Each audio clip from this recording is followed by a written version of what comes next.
एक कहानी है भावनगर के महाराजा कृष्ण कुमार सिंह जी।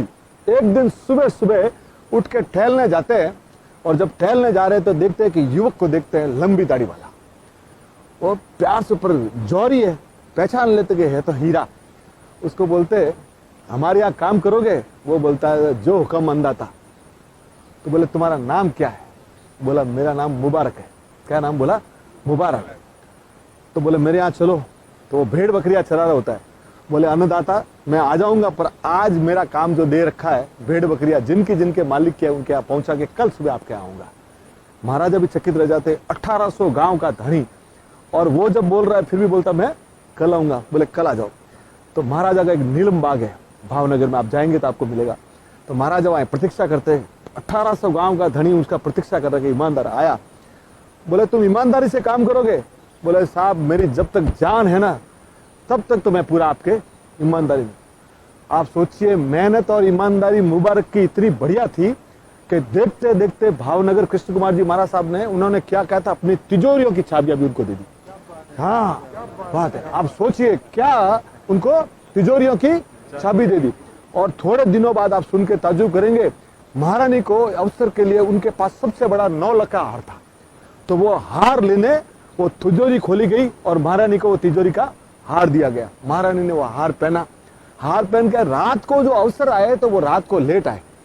महारानी को आदत थी रात को रामायण पढ़ने की, तो वो रात को सोती सोती रामायण पढ़ रही है। रात को 3 बज गए, उसकी नींद कब खुली? वो किसकिंदा का था, तो उसको लगा कि ये मुझे पढ़ना जरूरी है, तो वो हार उसने बीच में रख दिया, पेपर के बीच में, कि मैं कल सुबह इसको वापस। वो भूल गई। 3 महीने बाद उनको वापस हार की याद आई, तो वापस तिजोरी खोली गई। अब हार तो वहां था नहीं, देखा तो हार है नहीं। अब इन्होंने महाराज को बोला कि अपना हार तो रात को कहीं न कहीं चोरी हो गया है। तो चाबियां तो किसके पास है? मुबारक के पास। मुबारक को बुलाया गया कि मुबारक पर मानते थे इनको कि मुबारक यार अपना हार नहीं दिख रहा है। तो बोला मेरे पास तो चाबियां हैं, आप खोल के देख लीजिए। पर उसको लगा कि ये मेरे ऊपर शक कर रहे हैं, इसने अपनी चादर बिछाई और चादर के ऊपर खड़ा हो गया। तो महाराज बोले ये क्या है? बोले साहब मैं 5 टाइम नमाज अदा करता हूँ, कभी परवरदिगार का मैंने गलत नहीं किया। मैं खड़ा होकर बोलता हूँ सर मैंने कभी कोई से नहीं किया। अरे बोले ऐसी कोई जरूरत नहीं है, मैं तेरे ऊपर विश्वास करता हूँ। पर बच चला गया। पर वो शक की सुई होती है ना, मुबारक के मन में आ गया कि यार मेरे लिए, उसने सोचा ए परवरदिगार 24 घंटे के अंदर कुछ ऐसा कर दे कि मेरे ऊपर से कलंक मिट जाए। और आप सोचिए उसी रात महारानी ने किताब खोली और वो हार मिल गया। और इतने बड़े महाराजा का भी ग्रेटनेस देखिए, महाराजा को बुलाया उन्होंने कि मिल गया। तो महाराजा 1800 गांव का धनी बोलते नहीं, मुबारक को हम माफी मांगेंगे। क्या बोले? मुबारक से माफी। बोले अपने तो 1800 गांव के धनी है। बोले कुछ नहीं, गलती है तो गलती है। मुबारक को बुलाया गया। बोले अन्नदाता, बोले मुबारक तेरी माफी मांगते हैं तुझसे, तुम्हारे ऊपर हमने शक किया। तो बोला महाराज अभी आप चाबी आपके पास रखिए, अगर मैं चला जाता तो कहीं कलंक रह जाता, अभी आप हार का बोला। तब महाराज ने जो जवाब दिया साहब लेके जाइएगा। उन्होंने बोला साहब मेरी अंतिम सांस या तेरी अंतिम सांस तक तो तू नीलम बाग कभी नहीं छोड़ेगा, ऐसी 10 तिजोरियां तुम्हारे ऊपर कुर्बान है। और वो मुबारक उनके पास रहा सर। और एक दिन सुबह सुबह महाराज जब आते हैं तो देखते हैं कि भाई आज कहाँ है मुबारक? बोले मुबारक का इंतकाल हो गया। अरे तो बोले काम करते हैं, उस दिन बोलते हैं महाराजा ने बोला कि आज राज दरबार स्थगित रहेगा और मैं जनाजे में जाऊंगा। तो खड़े हैं, 11 बज गए, 12 बज गए, जनाजा नहीं आया। तो महाराज ने बोला भाई इतना करो, मुबारक का जनाजा क्यों नहीं आ रहा है? आके बोला कि सर वहां गया, उनकी बीवी इधर बैठी है, उनके बच्चे इधर बैठे हैं, उनके पास कफन के भी पैसे नहीं।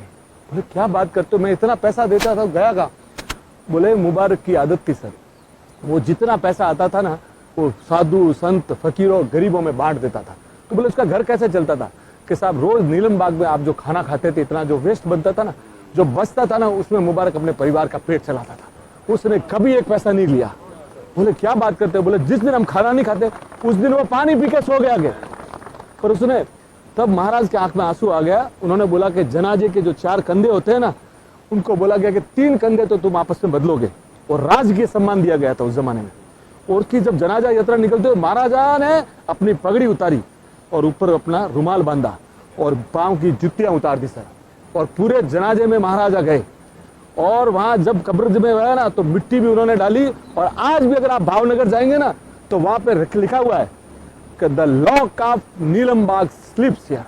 क्या लिखा हुआ है? Lock of Nilambag slips here. तो साहब आप सोचिए, उन्हीं परिवार को बाद में महाराजा ने बहुत बड़ी जमीनें दी और उनके डॉक्टर अपने उनके बड़े फैमिली में डॉक्टर उमर भाई हुए महुआ में, उन्होंने भी। तो साहब ईमानदारी जहाँ होती है और सच्ची प्रेरणा होती है ना, दुनिया में उसका कोई मुकाबला नहीं सर। तो ईमानदार रहिए सर, जिंदगी आप। ये हिंदुस्तान में हमारे हिंदू मुस्लिम भाइयों में कितना प्यार है, ये हमें दर्शाता है कि हमारा कैसी बढ़िया सभ्यता हमारी। Thank you sir, thank you sir, thank you sir, thank you sir, thank you sir, thank you sir.